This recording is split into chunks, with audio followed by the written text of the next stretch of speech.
from this parasite that bleeds Africa, that bleeds the world, that bleeds Afghanistan, that bleeds the people of Yemen who are dying by the thousands even as we have this discussion. This is the basis of a Brexit. It can't stand together anymore because the host is rejecting the parasite. And it's creating crisis throughout Europe and throughout the imperialist world. I think it's necessary, brothers and sisters, to say that there has been a natural trajectory by African people for closer union.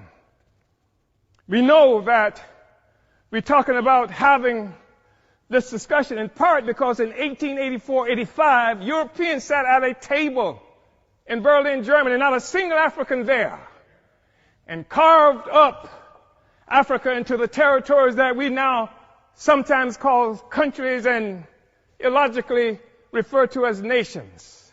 Africans didn't do that. It was Europe that did that. It was Europe and imperialism that required Africa to be divided so that the resources of Africa, both human and material, could come and pave the streets in London and grow the buildings in Amsterdam and bring clean water to New York, while the streets in Sierra Leone are not paved.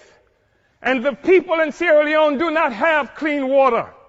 And there's no national electric grid there. It is necessary to keep Africa divided by European imperialism and by all the imperialism in order to continue to suck the resources from Africa so that cell phones could exist here, so that Steve Jobs and the others could achieve some great notoriety from the coltan that comes from Congo, where Leopold killed at least 12 to 15 million Africans in order to conquer and keep Africa in the condition it's in today. We talk about a united Africa and African Union because of what European imperialism has done to Africa to keep us divided. We know it's true. We saw 100 years or so ago, Marcus Garvey organized the Universal Negro Improvement Association and African Communities Leagues that stretched across the globe. More than 11 million African people everywhere were connected to this. Africa for Africans, at home and abroad. That was the cry. Not Africans for Nigerians that didn't even exist until the British created it in 1915. And Flora Shaw, the mistress who would become the wife of Frederick Lugard, came up with the name nigger area.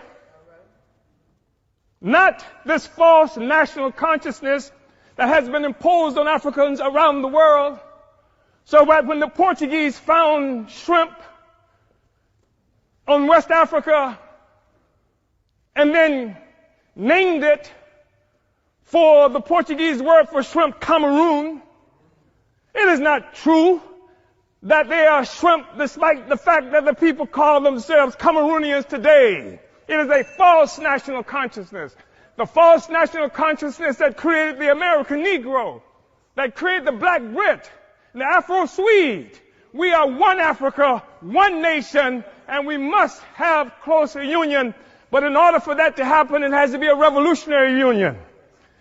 The Organization of African Union, created on May 25th, 1963 in Addis Ababa, Ethiopia, was part of an effort to circumvent efforts by Kwame Nkrumah to build a single union of African states. And instead we come up with an Organization of African Union that codified the colonial borders that were created by Europe in 1884 and 85. We have to be able to break out of this, but it's going to take revolution in order to do this. African revolution in order to do this.